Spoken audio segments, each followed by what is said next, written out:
Hello! అందరికీ నమస్కారం. Welcome to our channel.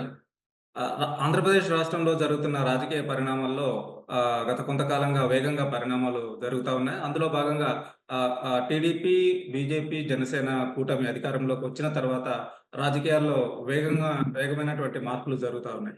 వాటిల్లో ప్రధానంగా చూసుకున్నట్లయితే వైకాపాను వీడి ఆ పార్టీకి సంబంధించినటువంటి నాయకులు వెళ్ళిపోతున్నటువంటి పరిస్థితులున్నాయి. రాష్ట్రంలో ఉన్నటువంటి ప్రధానమైనటువంటి గతంలో మంత్రులుగా చేసినటువంటి వాళ్ళు గాని, లేదా అంటే ఎమ్మెల్యేలుగా చేసినటువంటి వాళ్ళు గాని, వాళ్ళందరూ గూడా వెళ్ళిపోతున్న పరిస్థితి ఉంది. ఇప్పుడు రీసెంట్‌గా చూసుకున్నట్లయితే వైజాగ్ మున్సిపల్ కార్పొరేషన్‌కి సంబంధించినటువంటి కార్పొరేటర్లు గూడా ఆ పార్టీని వీడి కూటమి వైపు వెళ్తున్నటువంటి పరిస్థితి మనకు కనిపిస్తుంది. నిన్న జరిగినటువంటి సమావేశంలో గూడా ఆహ్, వై వైసీపీకి సంబంధించినటువంటి కార్పొరేటర్లు అటువంటి నిర్ణయం తీసుకున్నట్టుగా తెలిసింది. దీనికి సంబంధించి భవిష్యత్తులో అంటే వాళ్ళు ఏ రకమైనటువంటి ప్రయత్నాలు చేస్తున్నారు, ఏ రకంగా ఉండబోతుంది అని చెప్పేసి దానికి సంబంధించి మనతో పాటు మాట్లాడడానికి టీడీపీ అధికార ప్రతినిధి ఆహ్, శ్రీనివాసరావు గారున్నారు. వారితో మాట్లాడి మిగిలిన సమాచారాన్ని తెలుసుకుందాం. నమస్కారం శ్రీనివాస్ గారు. నమస్తే మునీంద్ర గారు. సార్ ఇప్పుడు రాష్ట్రంలో జరుగుతున్న పరిస్థితులను గనక పరిశీలించినట్లయితే వైసీపీకి కేవలం 11 ఎమ్మెల్యే స్థానాలే వచ్చినాయి. వాట్లల్లో ఉంటే మన పరిస్థితి ఏ రకంగా ఉంటుందని చెప్పేసనని చాలామంది ఆందోళన చెందుతున్నారు. అందులో భాగంగా ప్రధానంగా అయితే ఇంకా కింది స్థాయిలో ఉన్నటువంటి కార్పొరేటర్లు ఇంకా ఇదిగా ఉన్నారు. ఈ టైంలో జీవీఎంసీ గ్రేటర్ మున్సిపల్ వైజాగ్‌కి సంబంధించినటువంటి వాళ్ళు గూడా కార్పొరేటర్లు ఏదో పార్టీ మారాలనే ఆలోచనలో ఉన్నట్టు అనిపిస్తుంది. ఏంటి ఇది ఎందుకోసం వాళ్ళు మారుతున్నారు? ఏ రకంగా ఉండబోతుంది? మొదట ఉల్ఫ్ టీవీ ప్రేక్షకులకి, మునీంద్ర గారు మీకు నా తరపున తెలుగుదేశం పార్టీ మొదటి నమస్కారం.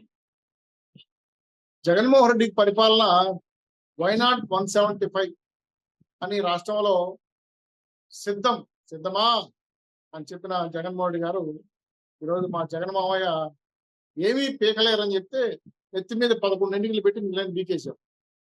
ఆ తర్వాత పార్టీని, పార్టీ నాయకుల్ని, కార్యకర్తల్ని, ఎమ్మెల్యేలని, ఎంపీలని, మాజీ మంత్రుల్ని కాపాడుకోవాలంటే తలప్రాణం తోక్కొస్తుంది మా జగన్మోహన్‌కి.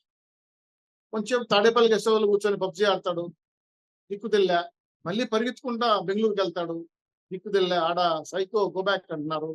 మల్లాడి బరి గురించి మళ్ళీ ఎవరన్నా శవాలు కనపడతాయని చూస్తాడు. వెంటనే ఈ మధ్య ఒక శవం కనపడింది. ఆ శవ వాసనతో మా జగన్ నగోరా బాబా ఆగమేఘాల మీద పల్లానికెళ్ళిపోయాడు. సో, ఈ పరిణామాలు గమనించిన వైఎస్ఆర్‌సీపీలోని ఎమ్మెల్యేలు, కార్యకర్తలు ఒక దిగ్భ్రాంతికి గురవుతున్నారు. ఏమైంది మా జగన్ మామయ్య? ఈ నగరానికి ఏమైంది? మా వైసీపీకి ఏమైందని ప్రశ్నలు మొదలయ్యాయి. ఎందుకు ఈ మాట వచ్చిందంటే, ఓడిపోయిన ఎమ్మెల్యేలు, మంత్రులు, ఎంపీలు, కష్టపడిన కార్యకర్తలు. మా జగన్ మామయ్యని కలవాలని ప్రయత్నం చేశారు.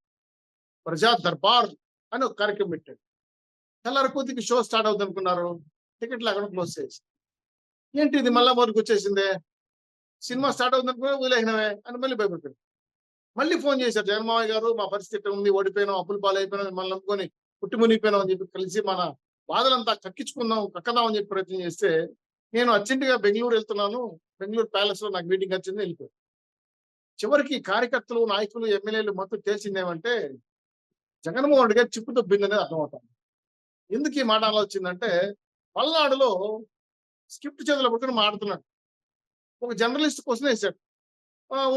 ఉండవా నాకు ఫ్లో మిస్ అయిపోతా ఉంది. నాకు నువ్వు గవ్వని అడిగితే క్వెషన్ అని. అంటే స్క్రిప్ట్ లేకుండా చదవలేని దౌర్భాగ్యమైన పరిస్థితులకి జగన్మోహన్ రెడ్డి వెళ్ళిపోయాడా? ఇంతవరకు జరిగిందంతా రికార్డేనా? ఇంతవరకు చెప్పిన విషయాలను కూడా ఈ స్క్రిప్ట్‌లేనా? ఇంతవరకు జరిగిందంతా కూడా అంతా కూడా ఎవరో రాసిస్తే ఈయన చిలక పలుకులు పలికాడా అని అనుమానం వస్తుంది. టోటల్‌గా వైసీపీ కార్యకర్తలకు ఒక గందరగోళం వచ్చింది. అసలు జగన్మోహన్ రెడ్డి గారు లెజిస్లేటివ్ పార్టీ సభ్యుడిగా, నాయకుడిగా ఎన్నుకున్నారా? ఆ లెటర్ స్పీకర్‌కి ఇచ్చారా? నిజంగా వైఎస్ఆర్‌సీపీ నాయకుడు ఎమ్మెల్యేనా? పులివెందులకు మాత్రం ఎమ్మెల్యేనా? మా పరిస్థితి ఏంది? మా పార్టీలో మిమ్మల్ని నమ్ముకుంటే ఏం కావాలి? ఈయన బీజేపీలో కలిసిపోతాడా? ఇంక తొందరలో కన్వర్షన్స్ పడతాయి, జైలుకెళ్తాడా? పార్టీ నడిపేది ఎవరు? తల్లి, చెల్లి, చిన్నాన్న, పెదనాన్న, బంధువులంతా దూరం వెళ్ళిపోయారు. నమ్ముకున్న వైవి సుబ్బారెడ్డి, విజయసాయిరెడ్డి, పెద్దిరెడ్డి, అలాగే సజ్జల రామకృష్ణారెడ్డి ఇలాంటి వాళ్ళంతా రెడ్లంతా హేమాహేమీల రెడ్లంతా దూరం వెళ్ళిపోయారే. జగన్ ఒంటరిగాడైపోయాడే. అసలు మా పరిస్థితి ఏంది పార్టీలో అని చెప్పి ఎంతెంతో ప్రయత్నం చేశారు మునీంద్ర గారు పార్టీలో ఆయన కలవాలి. కానీ ఇంటర్ దొరకలా. ఏం చేయాలి? హ్మ్.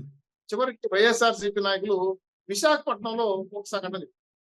గత హ్మ్. ప్రభుత్వంలో వాళ్ళు ఉండేటప్పుడు ల్యాండు, శాండు, మైను, వైన్‌తో పాటు విశాఖలో పుష్పల భూములు కావచ్చు, సైనిక్ భూములు కావచ్చు, స్టీల్ ప్లాంట్ అనుబంధ సంస్థలు కావచ్చు, విశాఖలో ఐటీ వింగ్‌ల సంస్థలు అన్నీ ధ్వంసం చేశారు. చివరికి ఎర్రమట్ట దిబ్బలతో సహా ధ్వంసం చేశారు. కార్పొరేటర్ గెలిచారు కదా అక్కడ. కొంతమంది నాయకులు జగన్మోహన్ చూసి ఆయన ఒడ్డు పొడుగు అందాన్ని చూసి ఆ పార్టీలో జాయిన్ అయ్యి టికెట్ తీసుకొని గెలిచారు. ఎట్టయినా సరే మనం కూడా ఈ జగన్మోహన్ అంత కాకపోయినా ఆయన అంత గొప్ప ప్యాలెస్ కట్టకపోయినా కనీసం చిన్న ప్యాలెస్ కట్టుకుందాం. వీళ్ళకి ఎవరికి విలువలే. వీళ్ళొద్దున మీటింగ్ పిలవరు. విశాఖ కార్పొరేట్ మీటింగ్ లో కూర్చుంటే విజయసాయి రెడ్డి ఉపన్యాసం చెప్తాడు కూర్చొని, పలానా చేయమని చెప్తాడు, సంతకాలు పెట్టేస్తారు, వెళ్ళిపోవాలి. వీళ్ళు కేవలం ఉత్సవ విగ్రహాలుగా మారిపోయారు. విశాఖ అనే ఒక పెద్ద నగరానికి ఆంధ్ర రాష్ట్రంలో అంత విలువైన కలిగిన ప్లేసు, ప్లస్ రాష్ట్ర వ్యాప్తంగా దేశవ్యాప్తంగా కూడా ఒక గుర్తింపు కలిగిన టూరిజం సిటీ. ఆల్రెడీ హైదరాబాద్ తర్వాత అంత గొప్ప అభివృద్ధి అయిన విశాఖపట్నం. అందులో కార్పొరేటర్ అంటే ఎంతో కొంత విలువ ఉందిలేని కాళ్ళ దగ్గర వచ్చి అనుకున్నాడు. చివరికి అటెండర్ కూడా పరిగా కూర్చాడు. అందరూ కూర్చొని బాధపడి ఏందయ్యా మాకు ఈ కర్మ, మేము లక్షలు పోసి ఖర్చు పెట్టి ఎలక్షన్లు గెలిచాము, కార్పొరేట్లు అయ్యాము, మీ సంతకం పెట్టడానికి తప్ప ఎందుకు పని కావటం లేదు, మా ఊర్లో మా గ్రామంలో మా వార్డులో కూడా పని చేసుకోలేకపోతున్నాం, కనీసం రోడ్డు వేసుకోలేకపోతున్నాం, ఏదైనా మీటింగ్ పెడితే ప్రోటోకాల్ ఉండదు, గౌరవం లేదు, ఉన్నావో పోయాం అడగరు, ఏదో మీటింగ్ లో కూర్చుంటారు, వాళ్ళు చెప్పింది వినేసి ఒక బిస్కెట్ ఉటిదా వేసుకోవాలి. ఏంటి మా బతుకులు? ప్రజా పరిపాలనలో ప్రజలు ఎన్నుకోబడిన కార్పొరేట్లకి మాకు ఇంతేనా విలువ ఉండదని ప్రశ్నించే వాళ్ళని పక్కతో వేశారు. ఇప్పుడు గతంలో మా కోడిగుడ్డు శాఖ మంత్రి గుడివాడ అమర్నాథ్ గారు వచ్చారు ఫీల్డ్కి. అబ్బాబ్బాబ్బా వెళ్ళొద్దండి, నేను వస్తాను, నేను మనందరి విలువలు కాపాడుతాను, ఎక్కడికి పోవద్దండి అని ఒక కొత్తగా ఈ మధ్య కొత్త దేవుడు వచ్చాడు మాకు విశాఖపట్నం. అంతకుముందు దోచుకుని పక్క వెళ్ళిపోయి ఇంకా విజయసాయి రెడ్డి రాడు, వైవి సుబ్బారెడ్డి రాడు, వాళ్ళు ఏవాడి కాలు తీసేసుకున్నారు, తిన్నారు, మింగేశారు, హ్యాపీగా జల్దేసుకుని వెళ్ళిపోయారు. ఇప్పుడు వైవి సుబ్బారెడ్డి భుజాన వేసుకునే పరిస్థితి లేదు. అమర్నాథ్ వచ్చేసారు. ఎవరు వింటారు? ఎవరైనట్లా 58 కార్పొరేట్లు ఫోన్లు చేస్తే ఫోన్ కూడా ఎత్తట్లా. చివరికి 25 మంది సపరేట్ కుమ్మడి చేరారు. 10 మంది ఆల్రెడీ టీడీపీలోకి వచ్చేసారు. ఎందుకంటే ప్రజాస్వామ్యతంగా తెలుగుదేశం పార్టీ ప్రజాప్రతినిధులకి ఫస్ట్ గౌరవం, ఆ పార్టీ గౌరవిస్తుందని చెప్పి మాతో మదనాలు చేస్తారు. చివరికి విశాఖ కార్పొరేషన్ పూర్తిగా తెలుగుదేశం పార్టీ వైపు వచ్చే పరిస్థితి ఏర్పడా ఉందని, ఎట్లయినా ఆపాలని మా గుడివాడ హనుమంతనాథ్ గారు కోడిగుడి మీద ఇక్కడ పెడుతున్నారు. ఎవరు వినట్లా, ఏం చేయాలి? చివరికి జగన్మామయ్య ఫోన్ చేశాడు. జగన్మామయ్య, ఇది మా పరిస్థితి, రాష్ట్రం అంతా కూడా ఇలా ఇలా ఇలా ఇలా ఇలా ఇలా ఇలా వెళ్ళిపోతున్నారు, ఎలా ఎలా ఎలా ఎలా ఎలా చేయాలని చెప్పి అడిగి, ఏం చేయొద్దు, ఉంటే ఉన్నారు, పోతే పోయినారు, 5 ఏళ్ళు కళ్ళు మూసుకో, మళ్ళీ వచ్చేది మనమే ఆయన స్టేట్మెంట్ ఇచ్చినారు. ఈయన కూడా చిప్ తప్పింది గుడ్డ హనుమంతరావు. ఏందా నా బతికింది అయిపోయింది, వాళ్ళకేదో పొడదు ఇచ్చాను, మీరు ఆమంటే 5 ఏళ్ళు కళ్ళు మూసుకోమంటావు, కళ్ళు మూసి ఎదురుపోతే పార్టీ ఆడు ఉంటుంది అని చెప్పి ఈయన కూడా చివరికి తెల్లారి కొద్దికి మదనపడి అయ్యే పని కాదని చెప్పి డిసైడ్ చేసుకొని ఆయన ప్రయత్నాలు చేసి విరమించుకొని ఇప్పుడు విశాఖ కార్పొరేషన్ మొత్తం కూడా తెలుగుదేశం పార్టీ వైపు వచ్చేదానికి మంత్రాలు జరుగుతున్నాయి, వచ్చేయబోతారు. తొందరలో జగన్మోహన్ రెడ్డి దగ్గర ఉన్న 11 మంది ఎమ్మెల్యేలు కూడా ఆయనకు ఉండట్లేదు, వేరే పార్టీలో మంత్రాలు చేస్తున్నారు, వాళ్ళు వెళ్ళిపోతారు. అసలు ప్రతిపక్ష హోదా కాదు కదా, ప్రతిపక్ష నాయకుడు కూడా జగన్మోహన్ పనికిరాడు. ఆ పార్టీ ఇంకొక 6 నెలల్లో క్లోజ్ అయిపోతుంది, జగన్మోహన్ జైలుకి వెళ్తాడు, ఆ పార్టీ నమ్ముకున్న వాళ్ళందరూ బజార్లో పడతారు. తెలివి కలిగిన వాళ్ళు ఇప్పుడే పక్క పార్టీలో వేరే పార్టీలు తిరిగి ఏదో ఖర్చు పెంచుకొని ఏదో పదవి సంపాదించుకుందామని ఒక ఆతురత ముందుకు వెళ్తున్నారు.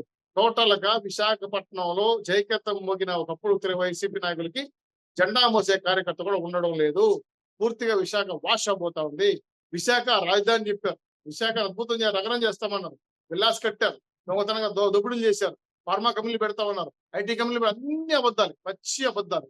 విశాఖ పేరు చెప్పి వేల కోట్ల రూపాయలు దోచుకొని భయంకరంగా లబ్ధి చేసుకొని వాళ్ళు చక్కబెట్టుకొని అక్కడి నుంచి పారిపోయారు.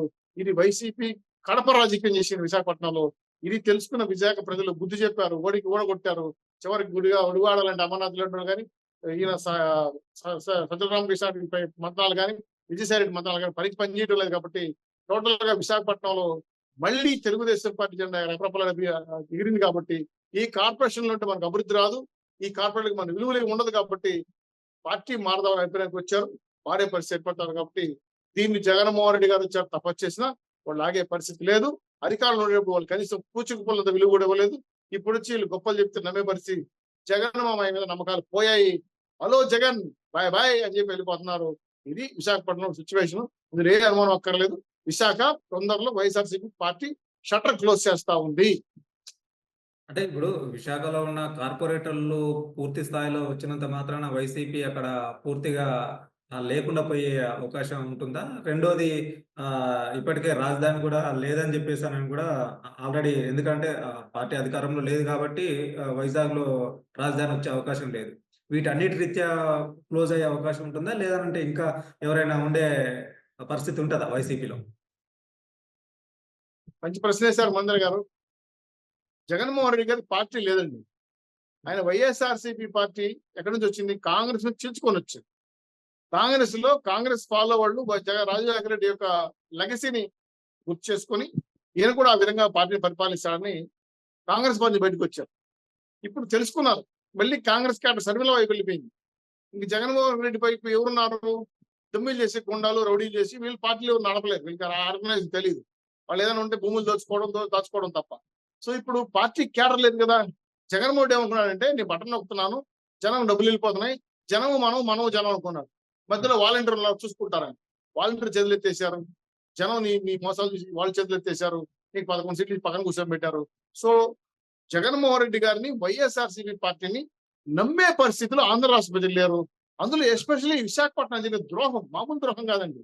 దస్పల్ల భూములు కానీ, ఆ సీట్ లాటరైట్స్ కానీ, అదేగా బీచ్ శాండ్ కానీ, చాలా విలువైన ఎర్రబట్టి దిబ్బలు కానీ, అదే ఋషికొండ అలాంటి మహా అద్భుతమైన విలువ కలిగిన చదును చేసిన రుచికొండ విషయం కానీ, అక్కడ జరిగిన విలాసాలు కానీ చూసి రూపాయి ముఖ్యమంత్రి ఎంత ఇన్ని వేల కోట్ల రూపాయలు సంపాదించేశాడని చెప్పి జనాలు ముక్కులు వేలేసుకున్నారు. ఇదంతా మన సొమ్మే, ఇదంతా మన ప్రజల సొమ్మే, టాక్స్ పేయర్ సొమ్మే, విలాసంగా అనుభవించాడు. ఇటువంటి వాడు ఒక దొంగ 6 నెలలు జైల్లో ఉన్నవాడు మన ముఖ్యమంత్రి పదవి చేసిన దానికి ఈ రాష్ట్రాన్ని నాశనం చేశాడని చెప్పి తెలుసుకొని వైఎస్ఆర్సీపీ వాళ్ళకి నమ్మకాలు పోయి, ప్రజలకు ముందే నమ్మకాలు పోయి అసలు జగన్మోహన్ రెడ్డి జైల్లో ఉంది ఎందుకు అని పెద్ద ప్రశ్న అయిపోయింది. ఆయన సొంత పోరాటం చేయలేదు, లేదంటే దేశం కోసం మంచి సోల్జర్ కాదు, ఏదైనా వీర పోరాటం చేసి రాజకీయ పోరాటం చేసి ప్రాణత్యాగం చేయలేదు. ఏమి చేయని వ్యక్తి 16 నెలలు జైలు ఎందుకున్నాడు? దొంగతనం చేసి జైల్లో. అటువంటి వాడికి మనం తాళాలు ఇస్తే పరిపాలన ఈ విధంగా ఉంటుంది తెలుసుకున్న తర్వాత అందుకే ఒక నిర్ణయానికి వచ్చి తొందరలోనే విశాఖపట్నం కాదండి, ఆంధ్ర రాష్ట్రంలో కూడా వైఎస్ఆర్సీపీ పార్టీ తెలంగాణలో బీఆర్ఎస్ ఏ విధంగా భస్మం అవుతా ఉందో ఆంధ్ర రాష్ట్రంలో కూడా వైఎస్ఆర్సీపీ కూడా అదే విధంగా గురుశిష్యుల పార్టీలు రెండు కూడా మాయమైపోతున్నాయి. అక్కడున్న వాళ్ళందరూ కూడా ఇప్పుడే కొంత బుర్రన్నోళ్ళు తెలుగున్నోళ్ళు తట్టాపట్టు సర్దుకొని ఏదో పార్టీలు చేరి గుర్తెచ్చుకుంటున్నారు. ఇంకా లేదు వాడినే నమ్ముకొని మునిగిపోవాళ్ళు సైకో బ్యాచ్ ఉంది. మద్యానికి, జేబ్రాండ్కి, బంగ్యాకి, డ్రగ్స్ కలవాడు సైకో బ్యాచ్ కొంతమంది వాళ్ళు ఈ మధ్యగా హత్యలు చేస్తున్నారు, అమ్మాయి మీద దాడి చేస్తారు, సైన్స్ క్యాచ్ కూడా చేస్తున్నారు. ఈ బ్యాచ్ రాదండి, ఎందుకంటే ఆయనతో అడ్డుపెట్టి ఉన్నారు, ఎందుకంటే వాళ్ళతో సామ్రాజ్యం నిమగ్నమైనారు కాబట్టి వాళ్ళ కేసుల్లో బట్టి వాళ్ళు తేలిపోతారు తప్ప ఆయన పార్టీ నడిపే పరిస్థితి లేదు. ఇంకోటి ఏంటంటే జగన్మోహన్ రెడ్డి గారు రాజకీయ నాయకుడు కాదండి, ఆయన వ్యాపారవేత్త, మానవైన వ్యాపారవేత్త. వచ్చాడు, వ్యాపారం చేసుకున్నాడు, దోచుకున్నాడు, వెళ్ళిపోతాడు. సో రాజకీయాలు తెలియదండి ఆయనకి. అది లేకపోతే సొంత పార్టీ కార్యకర్తలు కొట్టుకొని చచ్చిపోతే ఆడికి వెళ్ళి అమ్మ కూడా వచ్చిందా, మీ నాయన కూడా వచ్చిందా, మీ అమ్మకు గుడ్డి ఇచ్చినారా, ఈ మాట్లాడతారు ఎవరన్నా. అయ్యా బాబు కష్టాల్లో ఉన్నావు, 10,000 పెట్టుకో, సాయం చేస్తున్నా పెట్టుకో, సాయం చేసుకుని అండగా ఉంటా అని చెప్పలేసి 10 పైసలు వాళ్ళకి ఇవ్వకుండా తీయని మాటలు చెప్పేసి తెని పుస్తకత్తులాగా పోయి వచ్చే ఈయన రాజకీయ నాయకుడు అంటారు. అసలు రాజకీయాలు పనికిరాని వ్యక్తి ఈ ప్రపంచంలో, భారతదేశంలోనే ఈ ప్రపంచంలో రాజకీయానికి పనికిరాని ఏకైక వ్యక్తి జగన్మోహన్ రెడ్డి గారు. ఇది అందులో అక్కర్లేదు. సార్ ఇప్పుడు అంటే ఏపీలో జరుగుతున్న రాజకీయ పరిణామాల్లో ఇంకో ఆసక్తికరమైనటువంటి అంశం గూడా బయటకొస్తుంది. ఒకటి మొన్నటి వరకు ఎన్నికల ముందు సమయంలో గూడా ఇది బయట బాగా ప్రచారం జరిగిన అంశమే. వైఎస్ షర్మిల తన అన్న పైన అంటే ఉన్నటువంటి ఆస్తుల వివాదాల్లో తనకు రావాల్సినటువంటి వాటా పైన గూడా ఏదో చేయాలని జెప్పేసారని గట్టిగానే నిర్ణయించుకున్నదని జెప్పేసారని కాంగ్రెస్‌కు సంబంధించిన మాజీ ఆర్టీసీ చైర్మన్ గూడా గోనె ప్రకాష్ రావు గూడా ఆహ్, ఒక కామెంట్ గూడా చేశారు. అంటే వాళ్ళ వాటాకు సంబంధించినటువంటి డబ్బులను షర్మిల గారికి ఇవ్వమని జెప్పేసి అనడం. ఇట్లాంటి వీటన్నిటి రీత్యా అసలు వాస్తవంగా వాళ్ళిద్దరి మధ్యలో ఉన్నటువంటి ఆహ్, ఆస్తి తగాదాలు ఉన్నాయా? వాటికి సంబంధించి బయటకొచ్చే అవకాశం ఉంటుందా? లేదనంటే బయట ప్రచారం కావడం వరకే అంటారా? మంచి ప్రశ్న వేశారు మహేంద్ర గారు. నాకు కడప చాలా దగ్గర, మా చిత్తూరు జిల్లాకి తిరుపతి చాలా దగ్గర అన్న తెలుస్తా ఉంటాయి విషయాలు. తిరుపతి నుంచి మహా అంటే 100 కిలోమీటర్లు కడప పులివెందులకి. ఇక్కడ షర్మిల గారు, జగన్మోహన్ రెడ్డి గారు, వాళ్ళ కుటుంబ సభ్యులు సునీతారెడ్డి గారు, వాళ్ళ విజయమ్మ గారు వీళ్ళందరూ రాజశేఖర రెడ్డి గారు బతుకున్నప్పుడు ముఖ్యమంత్రి స్థాయిలో ఆయన ప్రజలకు మంచి పరిపాలన అందించాలనుకొని జగన్మోహన్ రెడ్డి గారిని నువ్వు బెంగళూరుకి పరిమితం అయిపోవు, ఆంధ్రాకి రాబాక, నీ పరిస్థితి నాకు తెలుసు, నువ్వు పెద్ద ఫెయిల్ క్యాండిడేట్, నువ్వు నీ రాజకీయ వ్యవహారం నీకు తెలీదు, నువ్వు బెంగళూరులో ఉండిపో, నీకేం కావాలో పంపిస్తానని బెంగళూరులో పెట్టేశారు. ఆంధ్ర రాష్ట్రానికి రానిలే. ఆ తర్వాత ఆయన హెలికాప్టర్ ప్రమాదం చనిపోయిన తర్వాత జగన్మోహన్ రెడ్డి గారు 10 రోజులు కూడా ఆగకుండా నేను ముఖ్యమంత్రి చేయమని చెప్పి సోనియా గాంధీ కూర్చున్నప్పుడు అది క్లాష్ వచ్చింది. ఆ తర్వాత పరిణామాలన్నీ మనం చూసాం. అయితే రాజశేఖర రెడ్డి గారు బతుకునేటప్పుడు ఆయన అధికారాన్ని అడ్డం పెట్టి ఖమ్మంలో బైరెడ్డిస్ యొక్క గనులు కావచ్చు, అక్రమంగా సంపాదించిన షెల్ కంపెనీలు కావచ్చు, సాక్షి టీవీలు కావచ్చు, సాక్షి పేపర్ కావచ్చు, ఇలాగే సుందూరు పవర్ ప్లాంట్ కావచ్చు, కర్ణాటక పవర్ ప్లాంట్ కావచ్చు, ఛత్తీస్గఢ్ లో ఉన్న పవర్ ప్లాంట్ కావచ్చు, తమిళనాడులో ఉన్న విల్లాస్ కావచ్చు, ఆంధ్ర రాష్ట్రంలో కట్టిన పులివెందులలో ఉన్నటువంటి ఆయన భూములు కావచ్చు, వీటిపైన అక్కకింత, తమ్ముడికింత, చెల్లికింత అని ఒక అవగాహన కుదిరింది బతుకుండగానే. ఇది నీకు ఇస్తామని చెప్పాడు. అది ఓరల్ గా చెప్పాడు. బతుకున్నాడు, ఇంకా చెప్పుకోలే, ఇంకా ముఖ్యమంత్రిగా ఉన్నాడు. అందుకు కూడా హ్యాపీ ఫీల్ అయ్యాను, అంటే నాకు మా నాన్నగారు ఇస్తారులేని. ఆయన అన్ఎక్స్పెక్టెడ్ గా చనిపోవడంతో ఈ విషయం విజయమ్మ కూడా తెలుసు. ఇంకా నా చనిపోయినారు కదా, ఇంకా ఏంటి పరిస్థితి అన్నప్పుడు ఈయన ముఖ్యమంత్రి కావాలనే ఒక పర్యటనలో భాగంగా ఈయన పాదయాత్ర మొదలుపెట్టాడు. కేసులు ఉచ్చుబిగించుకున్న తర్వాత అన్న యొక్క లెగసీని కొనసాగించాలని ఈమె అధికారం తెచ్చి చాలా కష్టపడింది. ఎవరు? షర్మిల. 3600 కిలోమీటర్ తిరిగి. సో ముఖ్యమంత్రి పాత్ర పోషించడంలో, ఆయన గెలవడంలో కూడా కీలక పాత్ర షర్మిల నిలబెట్టుకుంది. ఆ తదనంతరం ముఖ్యమంత్రి అయిన తర్వాత మా అన్న ఏదో ఇస్తాడులే, ఎంపీ పదవి ఇస్తాడులే, కనీసం రాజ్యసభ ఇస్తాడులే అని కొంత ఆశించింది. కనీసం అడ్డర్ పదవి కూడా ఇవ్వాల. పైగా అమ్మతో చెప్పి బాధపడింది. అమ్మ ఇంకా నన్ను ఆస్తులు కొద్దిగా డివైడ్ చేయమమ్మా అమ్మ అని అడిగితే, సరే అమ్మా నేను చెప్తానని చెప్పి కొడుకు చెప్పింది. చూద్దాంలే, జెరూసలంకి వెళ్దాం, క్రిస్మస్ సందర్భంగా నేను ఆడే రాయిచ్చేస్తానని కూడా చెప్పాడు. వాళ్ళ అమ్మ, ఈమె, జగన్మోహన్ రెడ్డి గారు, ఆయన ఫ్యామిలీ, కూతుర్లు, మనవాళ్ళు అందరూ కలిసి జెరూసలంకి వెళ్ళినప్పుడు చెన్నై నుంచి వీళ్ళ బంధువులు ఉన్న అనిల్ కుమార్ రెడ్డి వాళ్ళ బంధువులు కూడా ఉన్నారు. వాళ్ళు కూడా వెళ్ళారు చెన్నై. అక్కడ ఇదే మరి కూర్చొని భోజన టైంలో మాట్లాడుకుంటా, నీకు సాక్షి ఇస్తాను, నువ్వు టీవీ పెట్టుకో, నీ సుందూరు పవర్ ప్లాంట్ ఇస్తాను, భారత సిమెంట్ ఇంత షేర్ ఉందని ఒక వైట్ పేపర్లు ఇద్దరు రాసుకున్నారు కామన్ గా, ఇది నీకు ఇది నాకు అని. సరే ఇస్తాడులే, ఇంత బాగా చెప్తున్నాడు కదా అని చెప్పి జెరూసలంలో మాట్లాడుకున్న తర్వాత అమ్మ కూడా సరేమ్మా తీసుకోను అని చెప్పి ఒక ఇంటర్నల్ అండర్స్టాండింగ్ వచ్చారు. ఓకే. ఆ తదనంతరం మళ్ళీ ఇటుకు వస్తే ఆంధ్రాకి వచ్చే లోపల జగన్మోహన్ రెడ్డి గారు అపరిచితుడు కదా, వెంటనే మారిపోయి నేను ఇచ్చే ప్రసక్తే లేదని మళ్ళా బంధువుల దగ్గర డిస్కస్ వస్తే చూద్దాంలే, మాడదాంలే దాటేసి, ఇది కాదు అని షర్మిలని నేర్కెళ్ళింది. అన్న నాకు ఆడబిడ్డ ఆస్తి నాకు ఇస్తే బాగుంటుంది కదా, నాకు పిల్లలు ఉన్నారు, నా కొడుకు కూతురు పెళ్లికి ఎదుగుతున్నారు, నా బాధ్యత నాకు ఉంటుంది కదా అని చెప్తే, కోపంలో తోసి మెడకు బట్టి గోడకేసి నెట్టిన సందన ఆమె చెప్పిన మాట, ఏం చెప్పిన మాట, తోసి నీకు ఇచ్చేది లేదు, ఏం చేసుకుంటావు చేసుకోబో అని వార్నింగ్ ఇచ్చింది. అప్పుడు ఆవిడ ఇంకా వివేకానంద రెడ్డి గారి మట తర్వాత కుటుంబ సభ్యులకి అభద్రతా భావం చేసింది. ఎన్నికల కోసం, గెలుపు కోసం ఏమైనా చేస్తాడు మా అన్న తెలిసిన తర్వాత, అరే ప్రాణాలు ఉంటే ఏడో చోట బఠాన్లు అమ్ముకుని బతుక్కోవచ్చు, ప్రాణాలే పోతే మనం ఏడు బతుకుతాం అని చెప్పి అమ్మ, చెల్లెలు అందరూ కూడా పక్క రాష్ట్రమైన తెలంగాణకి వెళ్ళిపోయిన విషయం మీకు కూడా తెలుసు. అక్కడ సొంతంగా పార్టీ పెట్టుకునింది. ఆ తదనంతరం మళ్ళీ కాంగ్రెస్ లో విలీనం అయిపోయింది. విలీనైన తర్వాత వాళ్ళు ఆంధ్ర రాష్ట్ర సారథ్యం బాధ్యతలు ఇచ్చారు. మళ్ళా ఆంధ్ర రాష్ట్రానికి రావడం, అన్న మీద మళ్ళీ యుద్ధం స్టార్ట్ చేయడం, చేసిన ద్రోహాలు చెప్పడం, ఆమెని వ్యక్తిగత హననం చేయడం మనం చూసాము. అలాగే సునీతారెడ్డి గారు, ఏదైతే ఇప్పుడు చిన్నాన్న కొడుకు వివేకానంద కూతురు ఉందో, ఆవిడ కూడా ఈ పోరాటం తోడైంది. ఎందుకంటే వివేకానంద హత్య విషయంలో అయితే సాక్ష్యాధారాలు లేవు, ఆవిడ కూడా దాన్ని ఫైట్ చేస్తా ఉంది. సో ఇద్దరు చెల్లెళ్ళు కూడా భారీగా ఫెరోషియస్ గా ఈరోజు రాష్ట్రంలో ఆయన వ్యతిరేకంగా పనిచేశారు. ప్రజలకు విషయం జరిగి అన్ని చెప్పారు. కాబట్టి జగన్మోహన్ రెడ్డి గారు ఇంత పాపాత్ముడా, కుటుంబ సభ్యుల్ని అధికారం కోసం పనిచేస్తారా, ఈయనకి ఆదాయం తప్ప, డబ్బు తప్ప ఇంకేం పట్టవా, మానవ సంబంధాలు విలువ తెలియదా, తల్లి చెల్లికి ఉన్నటువంటి గౌరవం ఇవ్వడా అని జనం ఆలోచించారు. అమ్మో ఇంత దుర్మార్గుడా. సో షర్మిల చేసిన వ్యాఖ్యలో నిజాయితీ ఉంది. ఆవిడ అడిగేదానికి హక్కు ఉంది. ఆడబిడ్డకి భారతదేశంలో ఎంత ఆస్తి హక్కు ఉందో ఆమెకి తీరాల్సిందే. ఈ విషయం మీద కాంప్రమైజ్ కాదు. అవసరమైతే కోర్టుకి వెళ్తాను, సుప్రీంకోర్టుకి వెళ్తాను లాగుతా ఉంది. గతంలో చాలా విషయాలపైన బాగా పరిష్కారం విషయపైన సున్నితంగా బంధువులని ప్రయత్నం చేస్తే ఇస్తానని చెప్పి తప్పించుకున్నాడు. చివరికి నా భార్య భారతీయ చేతిలో ఉన్నాయన్నీ కూడా నేను ఆవిడతో మాట్లాడి చేస్తానని చెప్పి కూడా మళ్ళీ దాటేసుకున్నాడు. ఇవన్నీ చూసిన తర్వాత ఇంకా లాభం లేదు, మా అన్న ఇవ్వడు, నాకు మా నాన్నగారు రాస్తే నాకు వారసత్వం ఉంది కాబట్టి నేను కోర్టుకి వెళ్తాను, అవసరమైతే యుద్ధానికి సిద్ధమవుతానని చెప్పి ఇద్దరు చెల్లెళ్ళు సహాయపడి ఆమె సాయం కూడా తీసుకొని, ఎందుకంటే ఆవి కూడా కలిసి పెరిగారు. రెండు ఎవరైతే సునీతం ఉందో, సునీతారెడ్డి గారి పెళ్లి, జగన్మోహన్ రెడ్డి గారి పెళ్లి ఒకే కళ్యాణ మండపంలో ఒకే పీట మీద రాజారెడ్డి గారు పెళ్లి చేశారు. అంత సంబంధాలు ఉన్నాయి వాళ్ళకి. అటువంటి కుటుంబాలు ఈరోజు అధికారం కోసం ఈరోజు హత్యలు చేసుకునే పరిస్థితికి వెళ్ళారంటే కడప ఫ్యాక్షనిజం ఆ విధంగా దారుణంగా ఉంటుంది కాబట్టి తెలుసు కాబట్టి వాళ్ళిద్దరు ఒకటయ్యారు.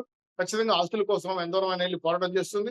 సుప్రీంకోర్టు హైకోర్టుకి వెళ్ళిన అవసరం అయితే తన మాట తెచ్చుకోవడం కోసం ఆమె కాంప్రమైజ్ కూడా పనిచేయబోతా ఉంది. దీనికి బంధువులంతా కూడా ఒక విషయం ఆశ్చర్య విషయం ఏంటంటే ఆ తోటల రాజారెడ్డి బంధువులంతా కూడా షర్మిల వైపు వచ్చేసారు.